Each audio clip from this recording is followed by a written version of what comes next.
Jadi seharusnya dokumen paten itu sendiri bisa menjadi sumber ilmu, sumber pembelajaran, bukan hanya dari literatur.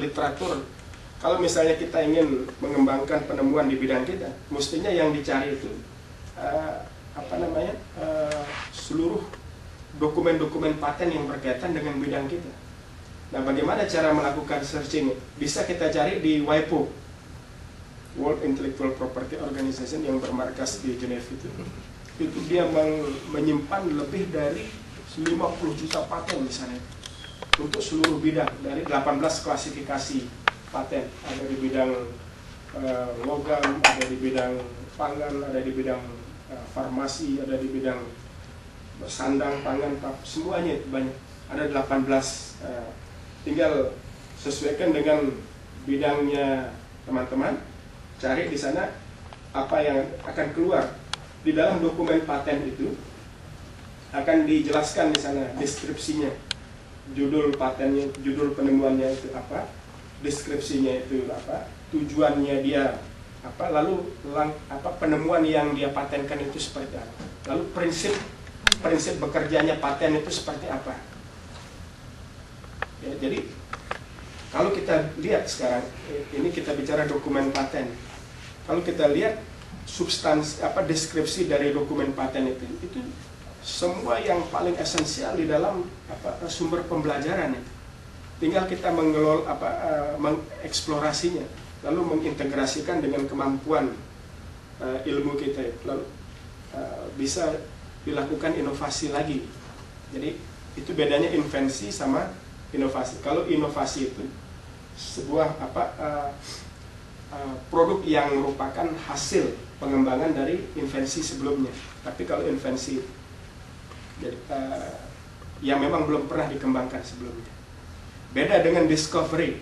Makanya paten invensi itu tidak sama dengan discovery. Penemuan memang sama artinya, itu sama-sama penemuan, tapi discovery itu adalah sesuatu yang telah ditemukan karena sudah ada di dalam alam semesta. Cuma dia yang pertama kali menemukan, misalnya Torres atau adventure, ya, petualang, itu dia tidak bisa mematenkan sesuatu yang sudah ada, by given, sesuatu yang sudah memang ada. Tapi yang bisa dilindungi paten itu adalah yang merupakan hasil kreativitas, ya, dari kemampuan intelektual manusia. Ya. Tapi tadi dibilang cuma bidang teknologi aja. Ini saya baru.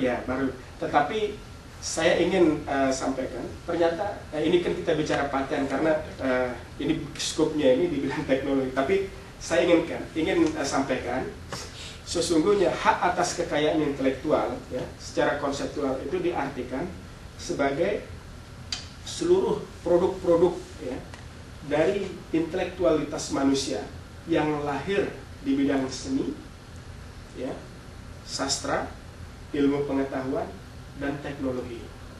Jadi ini ada 4 ini. Kalau kita mengacu kepada ketentuan di dalam WIPO, Konvensi WIPO tahun 1970, di situ dikatakan dalam pasal 1 dia kan bahwa hak atas kekayaan intellectual property rights, ya, di makalah yang saya printkan itu ada di sana. Dijelaskan bahwa intellectual property rights, hak atas kekayaan intelektual itu adalah seluruh produk-produk, ya, kreativitas yang lahir dari kemampuan intelektual manusia di bidang seni, sastra, ilmu pengetahuan, dan teknologi. Untuk di bidang seni, sastra itu mencakup seperti hak cipta, kemudian komponen-komponennya itu memang ada punya Spidol, ada di dalam map ini ada. Ini hak ini.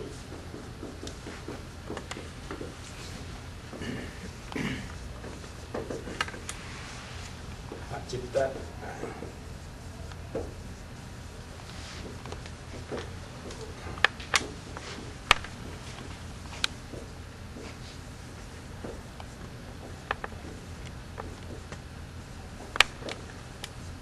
Di slide-nya ada nggak, Pak? Tidak ada. Ini pelajaran dasar. Kalau yang ini sudah advance. Tapi ini untuk mengklasifikasi geographical indication. Memang kali ini kita kalau di dalam slide ini saya peruntukkan untuk bagaimana teknik membuat kontrak dan melindungi produk pembelajaran kita. Tapi kalau ini kembali kepada konseptual, basic konsep HACCI, geographical indication, terus integrated circuit.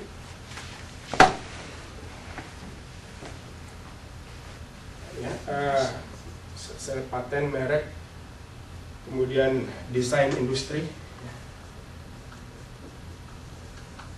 Nah, ini pengklasifikasiannya. Nah, trademark itu merek.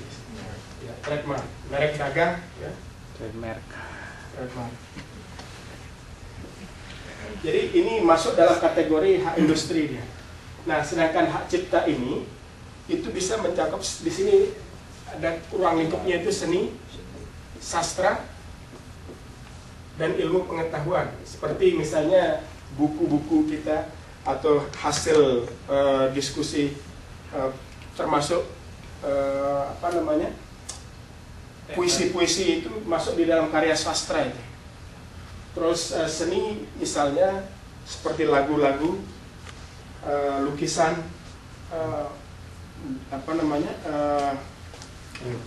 termasuk batik. Batik itu dilindungi dalam rezim hak cipta dia. Desain bangunan? Copyright. Iya, hak cipta copyright. Kan ini terjemahan dari copyright itu kan hak cipta. Hak ngopi. Copyright, sama industrial rights dia bilang kalau di dalam WIPO. Nah, di dalam undang-undang di Indonesia itu dilindungi dalam ini Undang-Undang Nomor 19 Tahun 2002.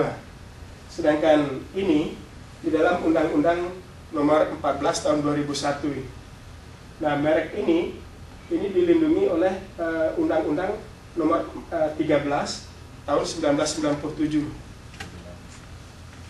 Nah, banyak ini. Kemudian geographical indication IC sama desain industri ini nomor 30, 31, 32 tahun 2000 tahun 2000.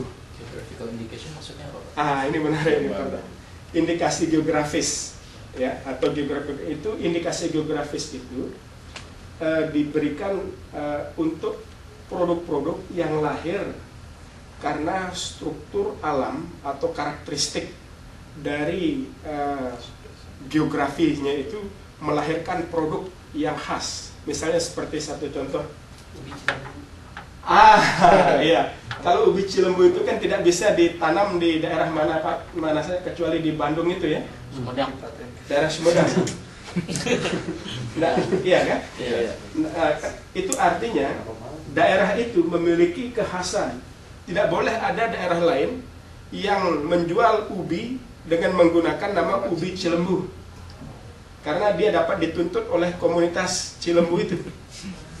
Sama seperti kasus dulu champagne. Pernah dengar kata champagne? Minuman anggur kan?